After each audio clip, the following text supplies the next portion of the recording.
Lahat tayo magre-retire at mas maganda kung may na-build tayong retirement fund na magagamit pag tayo ay tumanda na. At ang maganda rito, may retirement fund pala na pwedeng simulan na may healthcare coverage na rin.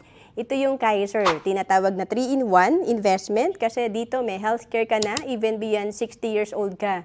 Meron ka pa ring healthcare na magagamit, may life insurance ka, at may investment ka kung di ka nagkakasakit, nag-accumulate lang yung fund mo with interest.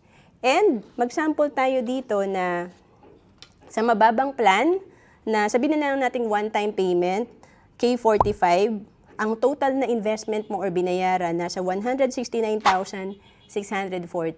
And ang projection nito after 20 years nasa 591,393.